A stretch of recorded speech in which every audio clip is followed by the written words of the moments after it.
Hola, muy buenas tardes a todas, todos y todes. En nombre de la División de Literatura y Fomento a la Lectura de la Coordinación de Difusión Cultural de la UNAM, pues quiero dar la bienvenida, pero ante todo las gracias por su presencia, porque básicamente esto es una fiesta del libro y esto va a ser un festejo. Y es que a casi 10 años de que se publicara el tomo 10 de Solo Cuento, después de 10 volúmenes, 284 plumas de más de 20 países, con esta presentación lo que hoy vamos a celebrar es la nueva época de una de las colecciones emblemáticas de la Dirección de Literatura, que la ven, totalmente marcada porque además está buenísima. Se trata de Solo Cuento, que fundara en 2009 la actual coordinadora de difusión cultural y en ese entonces directora de literatura, nuestra querida y maravillosa escritora, la doctora Rosa Beltrán. Y bueno, en ese tiempo a la colección se planteó como una antología que debía compilar a los y a las cuentistas más reconocidas e importantes de la actualidad, pero tenía tres reglas básicas. La primera de ellas es que estos autores y autoras debían sí o sí escribir en español. En segundo lugar, también tenían que estar en plena producción. Y en tercer lugar, no debían haber sido publicados en otro solo cuento. Entonces ya se imaginarán la dificultad para quien emprendía la compilación. Ahora, pues pago la batuta de Julia Santibáñez, nuestra directora. Estamos inaugurando la nueva época en la que, sin embargo, se siguen conservando estas tres premisas, pero en un contexto literario completamente diferente, ya no al de 2009, cuando se publicó el tomo 1, sino al de 2017, cuando se publicó el tomo 10. Y bueno, para hablar de esas particularidades, hoy tenemos en esta, yo iba a decir mesa, pero en realidad es una mesita. Tenemos en esta mesita a nuestras siguientes invitados e invitadas. En primer lugar tenemos a Bernardo Esquinca, el valiente que se enfrentó al reto de retomar esta nueva, este número 11 de la antología. Bernardo es autor de una trilogía del terror, también de la saga de novelas, la saga Casasola, y muchos libros. Y su obra, Las increíbles aventuras del asombroso Edgar Allan Poe, recibió el premio de novela negra de México en 2017. También tenemos el honor de que esté presente una de las autoras compiladas de este volumen, la Emilia Felker, que no solo es doctora en estudios hispánicos y escritora creativa por la Universidad de Houston, sino también una gran escritora y ganadora del Premio Nacional de Periodismo de 2015. Y finalmente nos acompaña Camila Estrada, la otra mano derecha responsable en esta antología de este volumen 11, es decir, la editora, quien no solo edita libros, sino también revistas, como por ejemplo Nuestra Punto de Partida, de la cual es directora. Y bueno, además, varias de sus publicaciones han recibido reconocimientos de la CANIEM y de ti. Bueno, tenemos solo 50 miniki, que parece espacio, pero siempre terminan siendo muy pocos, así que vamos a comenzar. Y a mí me gustaría comenzar lanzándoles una pregunta a todos y a todas las que están aquí en esta mesita.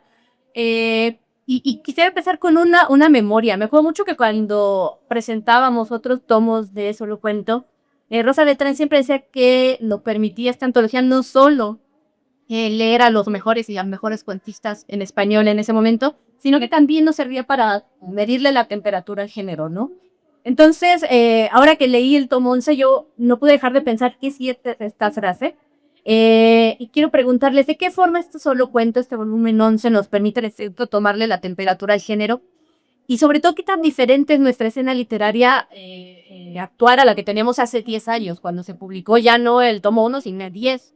Por ejemplo, nada más por entrarle a la numeralia, en este tomo pues caminan las nubes femeninas, ¿no? Entonces, ¿quién de ustedes quiere comenzar?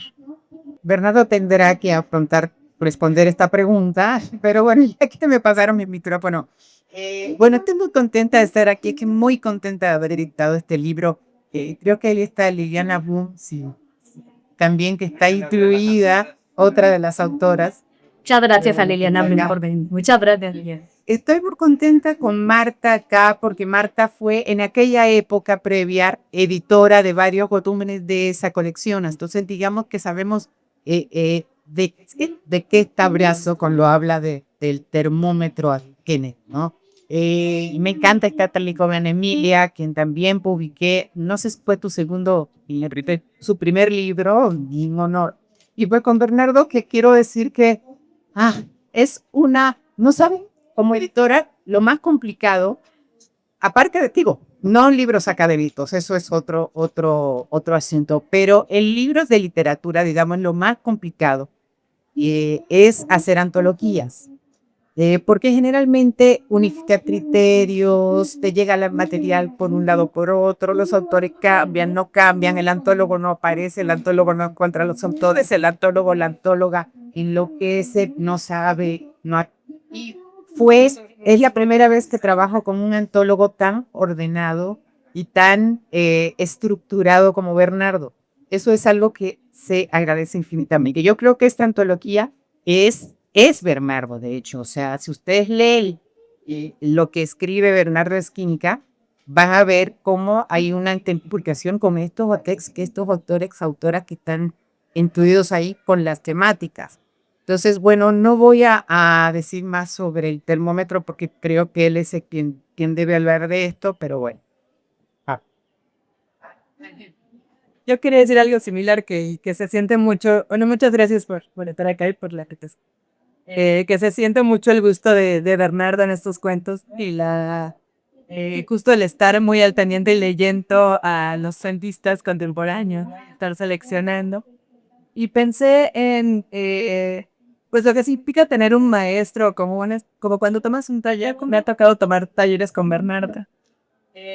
Y siento que una antología es un poco eso, ¿no? Como tener una especie de guía o tutor o maestro que te va diciendo, mira, este es mi mapa, estas son mis lecturas, estos son mis gustos, y ya tú puedes tomar lo que te interesa, lo que te, pero te dan un mapa, porque a veces es inmenso todo lo que se publica que no sabes ni por dónde empezar, ¿no? Entonces es muy interesante eso. Y pensaba como, por ejemplo, en autoras como Valeria Temponi, que han escrito sobre sus maestros, o Selva Almada, que también cuenta que tuvo un tallequista por años, ¿no? Esas figuras te van mostrando un poco el camino, ¿no? De que además como escritora o escritor también te dan muchas pautas para tu propia escritura. Los otros cuentos o que están escribiendo los demás te dan recursos para tu propia escritura. Entonces siento que las antologías como esta y esta que como lo Bernardo, pues nos da mucho de qué está pasando en la mente creativa de Bernardo, pero también nos sirve a las lectoras, los lectores para tener una guía de hacia dónde leer, pero también hacia dónde escribir. Y eso me gusta mucho. Bueno, hola a todas. Primero agradecer a Julia la invitación, Julia Santibáñez, el honor de formar parte de esta tradición de solo cuento y que se retomara, es una gran idea. Y tú decías que yo era el valiente, no, valiente es Julia Carmina de retomar una colección dedicada sola al cuento en un momento donde la industria editorial es complicada, la economía es complicada y sabemos que según la industria los grandes poderosos de la industria, es casi un duopolio, para ellos solo cuenta la novela, ¿no? Lo vemos en las mesas de novedades, en lo que publican, etcétera. Entonces, a contracorriente siempre el cuento, sacar este volumen que es solo cuento, eso sí es contestatario y para mí al contrario fue una felicidad sumarme. Gracias por lo de ordenado. Es que soy Capricornio, entonces eso me ayuda. Julia también, Virgo, entonces. Y además, bueno, pues yo me curtí un poco en redacciones de periódicos, de diarios y también en el Museo Nacional de Arte editando catálogos. Entonces ahí si no eres ordenado, te carga el payaso. Entonces, pero bueno, yo agradecer además de toda la libertad que tuve de parte de Julia. Carmina nunca conocí porque he trabajado con muchos editores también y lo puntillosa que fuiste en el mejor sentido de la palabra de encontrar todo lo que había que corregir, ¿no? Pues facilitas el trabajo de todos. Pero bueno, por supuesto que ha cambiado la industria editorial y ha cambiado el escenario. Qué bueno que cambie, qué bueno que se mueva respecto a las fechas que tú dabas. Y yo lo que diría es que para mí, beneplácito, porque yo escribo terror, sí ha virado, al menos en Iberoamérica, en el ámbito del castellano y también del portugués que se habla en Brasil, ha ido virando de manera muy espontánea y natural la mirada de autores y sobre todo autoras hacia una sensibilidad macabra, siempre ha existido por supuesto, pero ahora se ha acentuado. Y para mí las mejores plumas que están escribiendo en el continente y en el ámbito del castellano, lo están haciendo específicamente mujeres que hablan del mundo desde el terror. Y varios de esos ejemplos están en esta antología, pero también en otras que no pude incluir, porque otras y otros, porque como bien tú comentaste, no se vale repetir, es una de las pocas reglas, y lo cual está muy bien. Entonces, por ejemplo, pues Mariana Enríquez no la podía poner, pero sí a muchas otras y a otros que me interesan mucho a mí como lector, pero no solo porque a mí me gusta el terror, sino porque yo leo muchos otros géneros también, sino porque me parece que ahí está justamente lo más interesante que se está diciendo hoy en día. Muchas gracias a los tres. Justamente qué bueno que entras al tema de los temas, porque Julia Santibáñez en su presentación menciona que por diversa que sea la antología, si hay algo que medio la jonifica, la hermana a los cuentos, es justamente no solo la minuciosidad estilística, sino también que buena parte de los temas se dirigen hacia lo cotidiano perturbador, o yo diría lo perturbador de lo cotidiano. Entonces, en efecto, yo creo que esta antología nos presenta varios temas que no es tanto que se repitan, sino que están ahí, ¿no? A lo mejor no están directamente representados, pero permean toda la antología, en particular, por ejemplo, el terror, ¿no? Pero ¿qué otros temas creen que hermanan la antología? Por ejemplo, yo vi que, pues, está, por ejemplo, hay mucho interés en la crisis climática, en la cuestión ambiental, el cuerpo permea todos los cuentos, sobre todo las violencias, y cómo no, lo que siempre ha sucedido a lo largo de los 11 volúmenes, la familia. La aparición de la familia en todas sus formas, la canónica, la no canónica. Por ejemplo, una cosa que les platicaba a Carmina es que de repente sentí que muchos de los cuentos no se dirigían necesariamente hacia la maternidad o los hijos, sino a la dificultad, a los problemas para tener una familia, ¿no? Problemas para concebir. Ahora, no es que tantos cuentos lo planteen, pero creo que por lo menos Centena lo permea en varias de sus formas, ¿no? Entonces, ¿qué temas creen que hermanan a esta antología? Y nos pueden dar un poquito el tono de todo esto. Bueno, los temas, ahorita lo vemos, pero yo quiero hablar específicamente de cómo empieza esta antología. A mí me sorprendió mucho, porque empieza con el agua.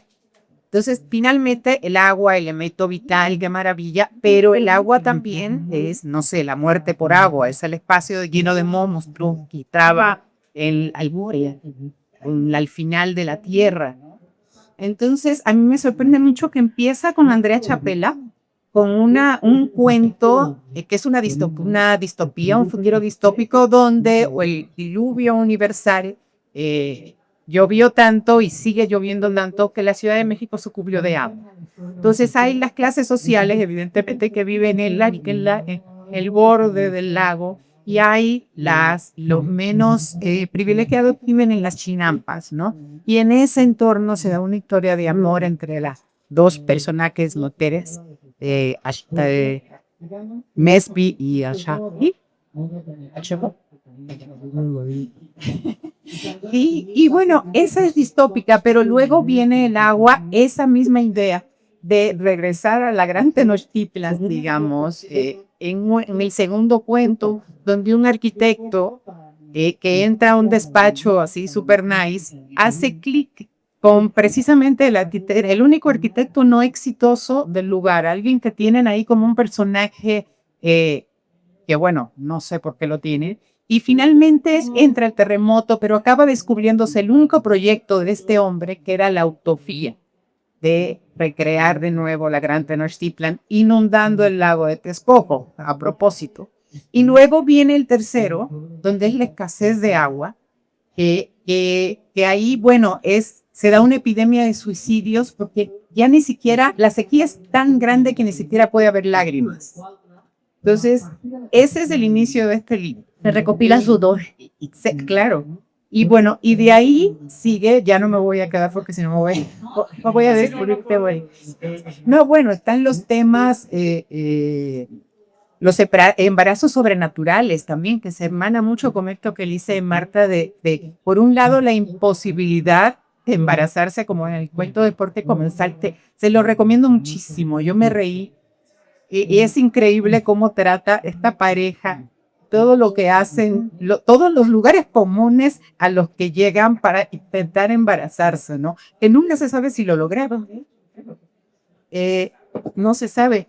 Y luego hay estos embarazos sobrenaturales, como precisamente el del cuento de Liliana Bloom, donde está este personaje que nunca logramos entender si es Alien o es Alf. O sea, yo me inclino a pensar que es Alien por cómo penetra, digamos, en el cuerpo de esta mujer, pero el embarazo es mujer madura, ambos cuentos. Este de Villana y el otro, y de Jorge no, pero el de Ahí está la muerte, la colombiana Laura Ortiz Gómez, que también acaba embarazada en un paqueón por el diablo, ¿no? Pero en la construcción de los personajes, tanto de Liliana como de Laura Ortiz Gómez, son fantásticos, ¿no? Y ahí, bueno, se van desgranando temas, pero a ver. Pues pensaba como la diferencia como en la época de Carlos Fuentes, así como de pensar en el cosmopolitismo, ¿no? Como que la literatura tenía que hacer esta cosa así muy de élite y cosmopolita, y aquí noto muchos cuentos que se van más hacia lo local, ¿no? Por ejemplo, de Andrea Chaparro, como ubicar una historia exactamente en un territorio, como aquí en la Ciudad de México, en esta situación distópica, pero ¿qué implica escribir desde un territorio específico, ¿no? ¿Qué características tiene la Ciudad de México inundada?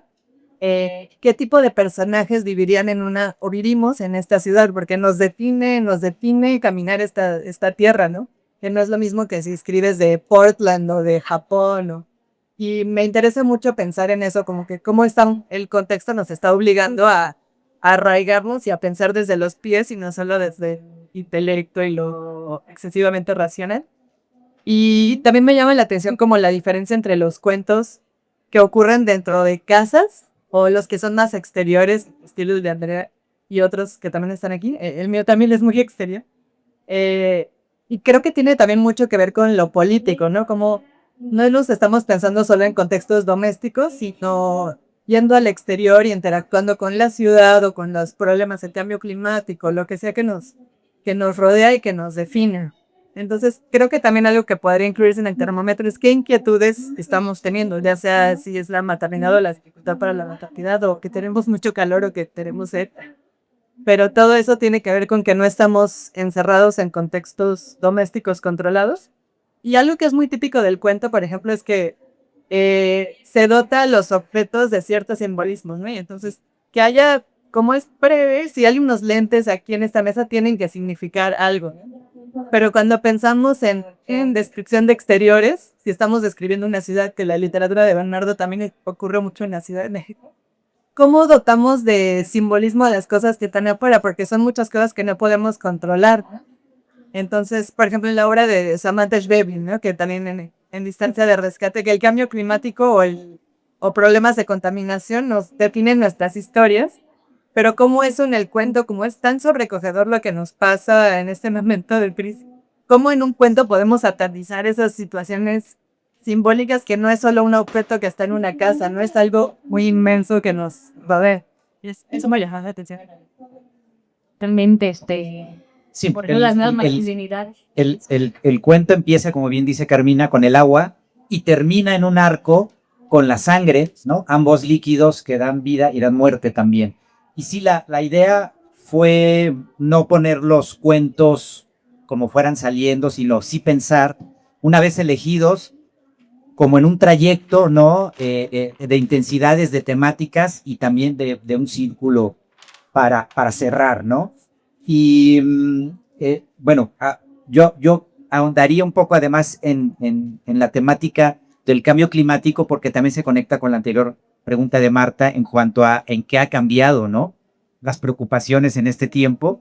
Y si bien el cambio climático, la primera novela la hizo probablemente J.G. Ballard en los 60s con El mundo sumergido, todavía no existía ese término, pero sí pasaron muchos años para que eso se volviera realmente una preocupación literaria, como yo creo que en algunos años la pandemia, ¿no? Sí, vamos a tener la distancia para poderla trabajar literariamente. Ahora el cambio climático ya estamos tan inmersos en él que sí, de manera inevitable aparece aquí, y son los cuentos con los que arranca la antología, y de ahí se va moviendo creo que lo más intenso, lo más crudo está en medio, adrede para no entrar tan fuerte, como un poco en una degustación, ¿no? Pues no empiezas con lo más fuerte está en medio, para mí probablemente y para ti, porque me lo dijiste, Carmine, el cuento de Luis Carlos Barragán Castro, gracias Marta, que es un colombiano que escribe para mí una de las literaturas más brutales que se están haciendo ahorita,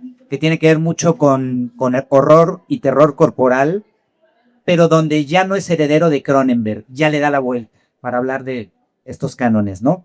Y es un cuento que además de ser sumamente grotesco, es sumamente erótico. Y lograr eso no es nada fácil, eso está justo en medio, junto a otras cosas también fuertes. Y luego vamos, no porque desmerezcan ni mucho menos, pero ya son otros temas, pero también cerrando muy bien con Fernanda Trías, con Alicia Díaz Castelo, con Jorge Comensal. Me detendría un poco en el cuento de Jorge Comensal, porque pocos escriben con sentido del humor en México. Ana Emilia lo hace, en sus crónicas también, pero pocos lo hacen. Lo hizo Ibargüengoitia, lo sabemos, lo ha hecho Juan Villoro, algunos otros, Ana García Bergua, pero siempre hemos sido muy azotados como en nuestro cine, así somos los mexicanos, drama, etcétera. Pero Jorge Comensal, o sea, Las Mutaciones, su primer novela, es terrible y es hilarante. Y este cuento, yo lo leí para la antología y luego lo volví a leer cuando llegaron las correcciones. Las dos veces me volví a reír, es increíble la genialidad de que cuando te cuentan un chiste te ríes, pero lo cuentan dos veces ya no te ríes. Y este cuento no es un chiste, pero tiene cosas que te ríes porque Jorge Comensal es hilarante por lo que te está criticando además. La segunda vez que me reí se lo dije a Jorge, me volví a reír, yo creo que todavía más. Entonces ahí está genialidad en estas plumas convocadas y pues yo estoy muy feliz que sobre todo hayan aceptado participar, ¿no? Porque son cuentos ya publicados. Ese es otro de las reglas de esta antología. Hay algunos inéditos, pero no, es decir, no se podía encargar el cuento haz el cuento para esta antología, sino ya está publicado o si me quieres dar algo inédito. Entonces, que aceptaran todos de muy buena gana contra los designios de algunos agentes, que no entraremos en eso, de verdad habla de la entusiasmo que tuvieron todas y todos de decir, me late la antología, por supuesto que estar en la UNAM es un honor, en una antología de puro cuento, y fueron muy generosas todas y todos. Qué bueno que habla sobre el cuento de Jorge por dos razones. Creo que justamente resulta hilarante porque entra en cuestión las nuevas masculinidades, ¿no? Las cuestiona, las pone a debate, pero no de manera azotada, como tú dices. O sea, justamente juega con ellas y resulta súper gracioso. Léanlo porque además es una carta a lo que podría ser o no podría ser su futuro hijo. Y qué bueno que entras porque justamente el cuento de Jorge es uno de los inéditos que viene en el libro. No sé que así sea, no me cosa revisar, pero creo que es uno de los solo cuentos que más inéditos incluyen. ¿Cómo sucedió este milagro? O sea, más o menos ya nos dijiste que, o sea, qué es lo que te ofrecieron, pero me parece un milagro muy generoso que la gente te ofrezca inéditos. El texto de Ana Emilia también es otro inédito, por ejemplo. Entonces, ¿cómo sucedió? También tú, Carvi, ¿cómo es tratar o trabajar con inéditos? Bueno, hubo casos específicos que yo ya tenía en mente el cuento, como en el de Luis Carlos Barragán Castro, que había leído su cuento Parásitos Perfectos, que me incluye, que me impactó mucho. El caso de Andrea Chapela, que es un cuento que me gusta muchísimo, de un libro que me gusta muchísimo, que es Perfiles, Anciladores, Perfiles y otras máquinas de ingenio. Exacto. Y me gustaba empezar con ese cuento de la antología, porque además me parece un cuento bellísimo, apocalíptico, pero en otros casos no tenía tan claro qué cuento iba a ser y también les di la opción a las autoras y a los autores que eligieran algún cuento que ellos quisieran. Y muchos de esos eran inéditos, ¿no? Como que justo en esta petición, al no haber un cuento específico, fueron ellas mismas y ellos mismos los que me dijeron, pues, quiero darte un cuento inédito. Y eso, como tú bien dices, Marta, es un gesto muy generoso porque ofrecer dentro de una compilación, que la mayoría son cuentos publicados, algunos cuentos son más localizables que otros, no por estar publicados son todos localizables, pero al estar en una antología así, que haya puestos inéditos, le da un atractivo extra. Para nosotros como editoras del libro, pues sí, es una felicidad que llegue también inédito por generosidad de las autoras, los autores. Quiero decir que este arco del que habla Bernardo, que se cierra con la sangre, se cierra de una manera espeluznante con un cuento de Mónica Ojeda, que yo cuando leo a Mónica Ojeda, digo, bueno, pero ¿qué tiene en la cabeza? O sea, ¿cómo? O sea, es verdad, verdaderamente otro mundo, ¿no? Es un cuento magnífico, donde también se ve, bueno, yo lo veo en ella, lo veo en Ana Emilia también, lo veo en el cuento de Lina María también. Esta hibridez también en el género, ¿no? Mónica Ojeda maneja, y por lo menos en ese libro de las voladoras, de donde sale este cuento, estos silencios que son poéticos finalmente, o sea, son unas sangrías enormes que, bueno, un editor que no, de algunos que hay por ahí habría dicho, "Ay, este está mal, lo echo para atrás", ¿no? Son estrictamente necesarias en el period, ¿no? Entonces tiene como esta estructura también que tiene que ver con la poesía que a mí me pasmó ese cuento, ese, bueno, y el de Elisa, el de las centófagas, las comedoras de Plasencia taurines, que son los dos que cierran los bien sorprendente. En esto que digo de los géneros también, bueno, Ana Emilia, que viene de la crónica también, me gustaría también que hablaras cómo narras, porque son muy sintéticos las dos historias que narras, y son dos historias paralelas, no es que se junten al final. Y a mí me recordó bastante este ejercicio tuyo de promiscar. Eso por un lado. Y el último que le quiero preguntar a Bernardo, porque en el de Lina María, que no sé si entra dentro de lo que se llama ahora autoficción, a mí me pareció un ensayo personal el cuento, pero bueno, no sé si primero al mío. Bueno, yo tengo aquí un cuento que se llama Fuente en Beatonal, que está inspirado en mi época que trabajaba en un corporativo hacia Santa Fe. Tenía que ir por constituyentes y bueno, y como que a mí me preocupaba mucho, o me preocupa todavía escribir de como contextos clase medieros, como problemas de primer mundo, ya sabes, que no es del primer mundo, pero como problemas muy de clase media, de pronto o que son las cosas que me pasan a mí, pero me dan náusea al mismo tiempo escribir de esas cosas. Y creo que también viniendo desde el periodismo siempre tengo inquietud de investigar de otras realidades para escribir de eso, pero luego entro en conflicto porque digo, tampoco es mi realidad. En fin, estos son como los dilemas. Entonces, en este cuento ahí empieza con un señor que está viviendo en un barrio en las barrancas de allá hacia Santa Fe y que tienen problemas de agua. Entonces se cuenta como toda su día a día, no pudiéndose bañar y demás, como siendo una persona súper pulcra y todo, y como que enfrenta en esa situación. Y luego hay como un corte y vienen una pareja desde Santa Fe peleándose por alguna tontería, pero que al mismo tiempo tiene mucho peso y se encuentran con este señor en esas circunstancias, ¿no? Entonces, no se resuelve del todo, pero como que me interesa ese choque entre mundos y realidades. Sí, supongo que sí tengo esa forma de escribir muy como la crónica de describir situaciones. Pero también con un tema muy social, que los temas sociales siempre que han interesado, y es lo que decía Marta también, que en el libro se nota también la mirada hacia lo social, ¿no? Hacia como estas denuncias, ¿no? Respecto al texto de Lina María Parra Ochoa, que es una escritora colombiana formidable, tiene una novela que se llama La mano que cura, que es extraordinaria, la publica Polilla, una editorial independiente mexicana. Aquí está el stand de Polilla, asómense porque es increíble, es su librería en la colonia Roma, increíble. Y Lina María Parra Ochoa tiene una gran pluma y sí es muy autobiográfica, aunque pasada por la ficción. La novela de La mano que cura tiene que ver con el pasado, el linaje de brujas, de hechiceras que hay en su familia. Es una novela extraordinaria y una novela dedicada a su papá también. Y este cuento, dedicada al personaje del padre ausente, etc. Y este cuento está el papá también a través de videos que él hizo cuando fue a un viaje a Japón. Y Lina, ya grande, está viendo estos videos y reconstruyendo como la identidad de su padre a través de estos videos. Y, aunque también, obvio, es una ficción, hay personajes que aparecen, como su mamá, etcétera, que también están en La mano que cura. Entonces ella siempre está haciendo este juego de autoficción, pero también de un libro al otro donde los personajes entran y salen. Ay, bueno, y también porque está aquí Liliana Bloom, destacar ese cuento porque como toda la literatura de mi queridísima y admiradísima Liliana Bloom, es brutalmente implacable.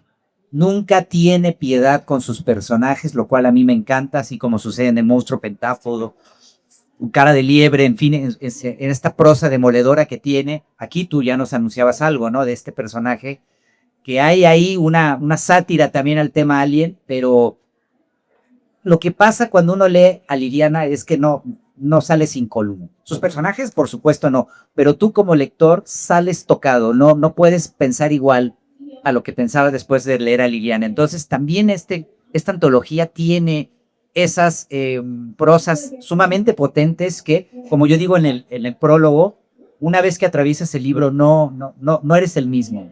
Y de eso se tiene que tratar la literatura, ¿no? Leer un libro que te deja siendo la misma persona no tiene sentido. No, que también al escribir algo tampoco eres el mismo, ¿no? Estaba pensando en Eve Ujart, que en sus lecciones habla como de este desdoblamiento de los escritores, que tienes que observar tus emociones desde afuera, ¿no? Y como ver las particularidades de tus propias emociones o de algo que pasas. No sé, por ejemplo, si tienes muchas personas han experimentado eso, pero ¿qué es en particular para ti? ¿Cómo se siente? Y hay un desdoblamiento de esas emociones y aquí implica como que cada escritora indague en esa oscuridad o luz y se transforme al escribir, como se va a transformar el lector o la lectora.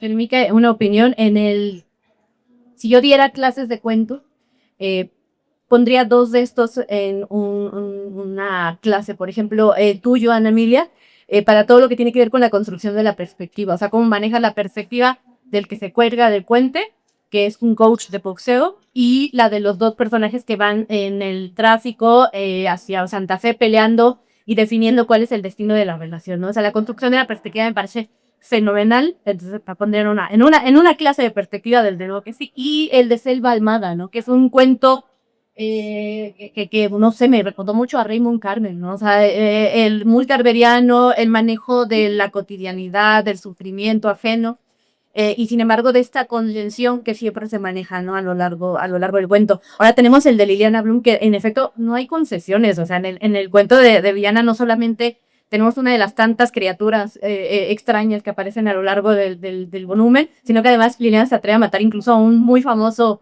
escritor brasileño, ¿no? Y que es, por cierto, el peor del mundo, ¿no? Entonces, o sea, si quieren saber a quién matamos en este cuento, pues ahí está el libro, por cierto, a 50% de descuento, entonces 50% de descuento aquí en esa presentación. Oye, y ya que estamos hablando del sentido del humor, a mí otra de las cosas que me gustaron mucho de la antología fue el estilo de las semblanzas. O sea, creo que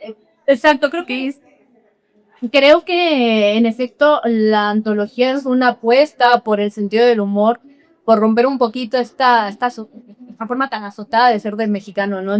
Por ejemplo, la de Ana Emilia dice que ella podría ganar muchos premios, no nada más el de periodismo.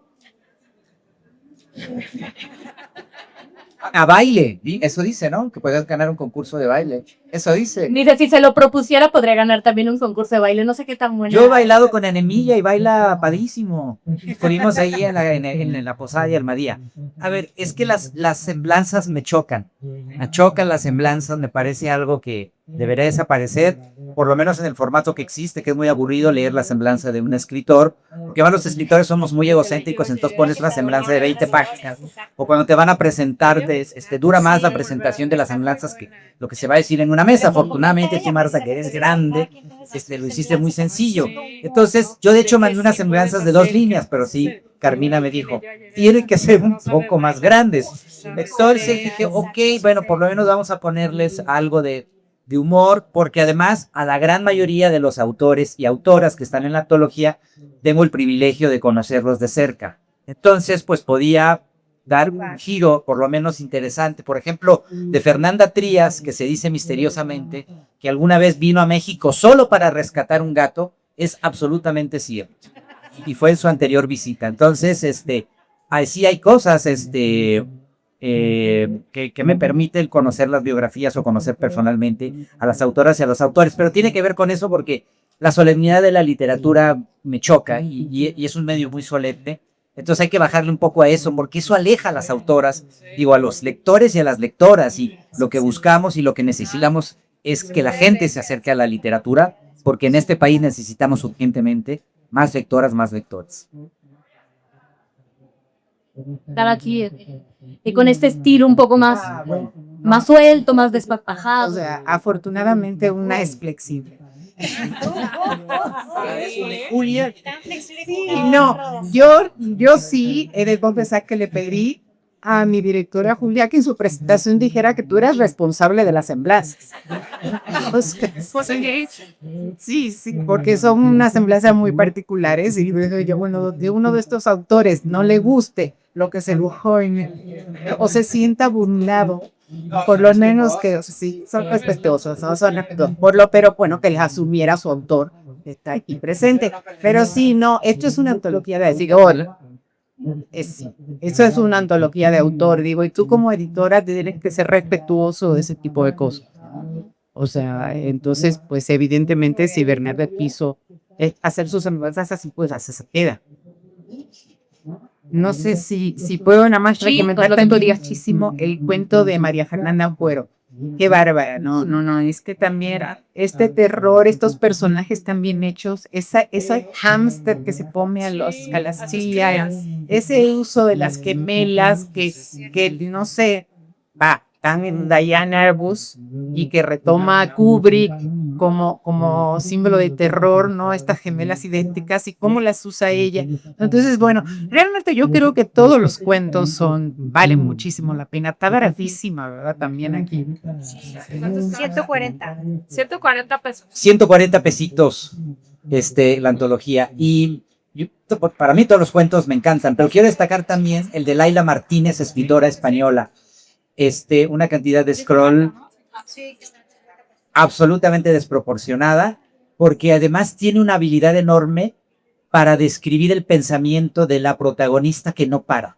No para, es así una catarata de su pensamiento como lo tenemos todos, pero no una idea son cada 3 párrafos, digo más bien, cada 3 líneas hay otro pensamiento y otro pensamiento y otro pensamiento, y además todo lo que le pasa más el cierre que es absolutamente escalofriante, sorpresivo, pero también muy a tono con las redes sociales y lo que pasa con las redes sociales, estar viendo cosas totalmente en internet. Es otro cuento que hace mucho el reflejo de nuestros tiempos, y a mí me encanta esto de que es un cuento sumamente caótico, pero no puedes parar de leerlo y va siguiendo el no hilo conductor de este cuento, que es el pensamiento estrafalario de la protagonista.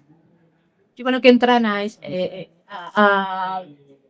recomendar cuentos en específico. Rosa Beltrán, la doctora Rosa Beltrán, en su tiempo, cuando presentábamos esta antología, decía que donde sea que lo abrieras iba a haber un cuento que te gustara, y yo pienso lo mismo. O sea, esta antología es buenísima y creo que cada cuento va a encontrar por tanto no les voy a preguntar cuál es el cuento ni nada por el estilo, pero sí que nos recomienden uno en particular o qué autor o autora fue un descubrimiento en esta antología, qué cuento, como dicen, se le voló la cabeza.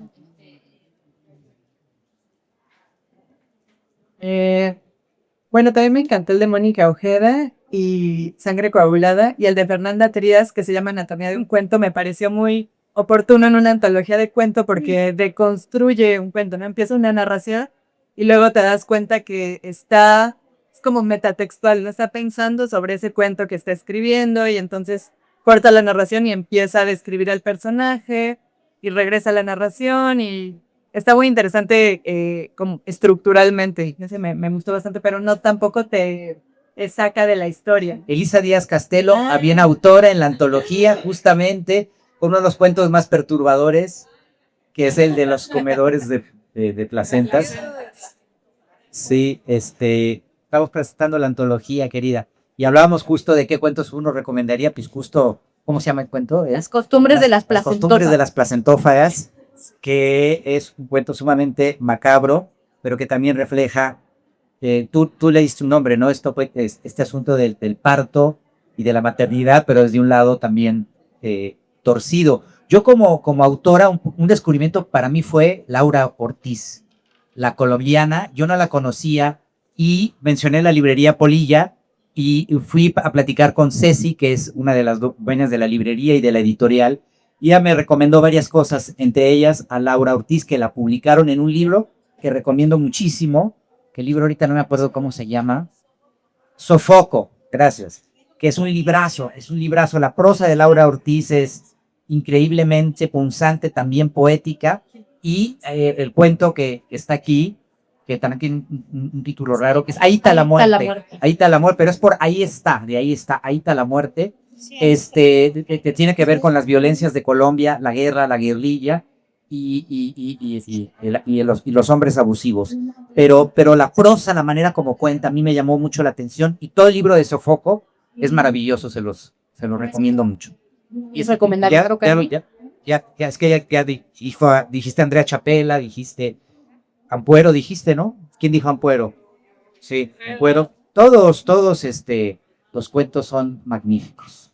Bueno, a mí, por ejemplo, me perturbaron muchos, y eso es justamente lo que me gusta, o sea, a mí no me gusta que el cuento me deje fría, ¿no? Pero, por ejemplo, hay uno, el de Mike Wilson, que se llama Boy. Además, Mike Wilson nació en Estados Unidos, pero se crió en Chile, y es un poco uno de estos ciudadanos de la globalización que son en realidad ciudadanos del mundo. Escribe en español, y Boy es sumamente interesante porque justamente nos habla un poco de esta violencia gratuita, ¿no?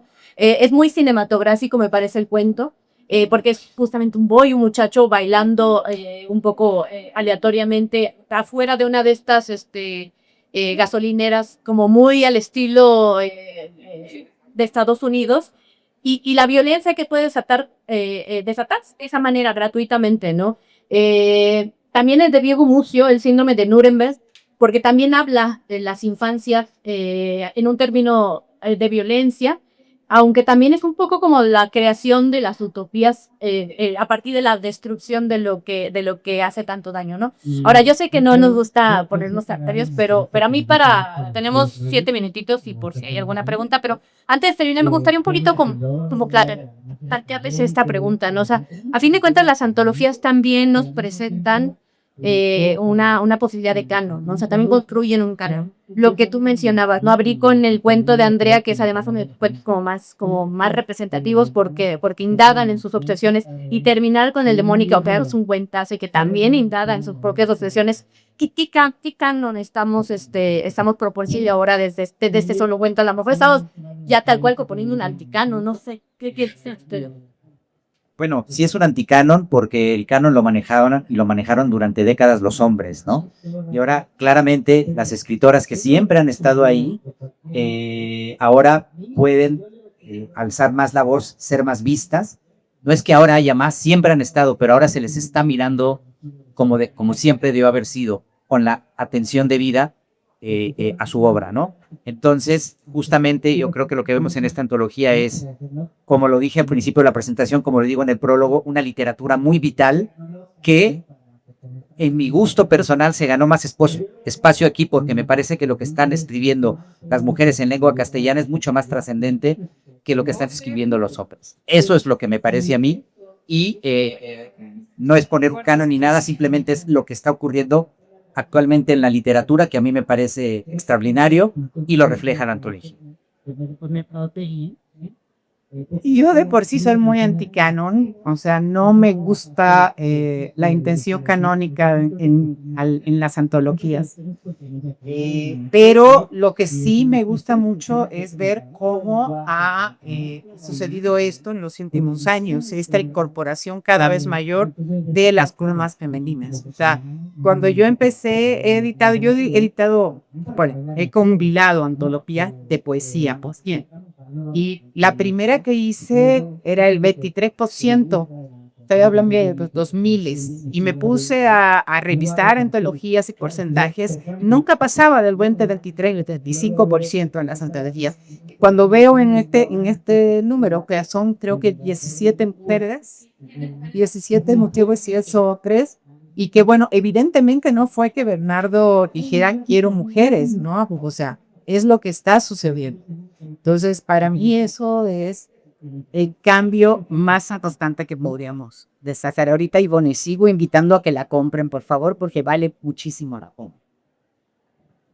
Tal vez yo destacaría como que antes había esta idea del el punch en el cuento, ¿no? Como que tenía que haber un golpe y que solo esa palabra suena muy masculina, ¿no? Tiene que haber un golpe, un cambio, una vuelta de tuerca y eso hace mucho tiempo que ha ido cambiando, ¿no? Hay una mayor sutileza y sensibilidad, ¿no? No tienen que ser historias cerradas, puede haber mayor hibridación, pueden ser conversaciones, puede quedar todo más ambiguo. Creo que se tiene una perspectiva menos cerrada sobre cómo debe verse un cuento y cómo debe verse la literatura en general. Y eso me parece que abre las puertas a muchos tipos de sensibilidades, temas y de abordajes. No sé si ya una pregunta, tenemos 3 minutitos para que hago que hoy fuera las. Tenemos unos, en realidad son 2 minutos para preguntas. Si alguien tiene preguntas, bueno, yo quiero agradecerles. Siempre es temática. No, de hecho no es está abierta, o sea, hay como vasos comunicantes a lo largo de la antología. Una cosa que ha pasado en los 11 tomos es que por siempre el gran tema va a ser la familia, creo, ¿no? Entonces, Hay una inclinación al terror, pero por el deformación de nacimiento del editor, pero no todos los cuentos son de terror, hay otras expresiones, pero todos los cuentos sí tienen un elemento muy, muy crudo, yo diría. son 25 autores y autoras de, por lo menos son 7 países. Entonces, de varias generaciones, hay una persona de los años 70, tenemos muchos de los años 90, entonces creo que sí, en efecto, muestra la diversidad de cuento de los autores y las autoras científicas. Yo quiero agradecerles mucho que hayan aceptado esta mesa, que vengan a platicar sobre Solo Cuento. También la presencia de Erika Díaz Cartelo, la presencia de Diana Oriental, no sabrá estar aquí, y no nada más para ti, estar en la antología. Muchas gracias, Camila, a todos ustedes por estar aquí. Gracias.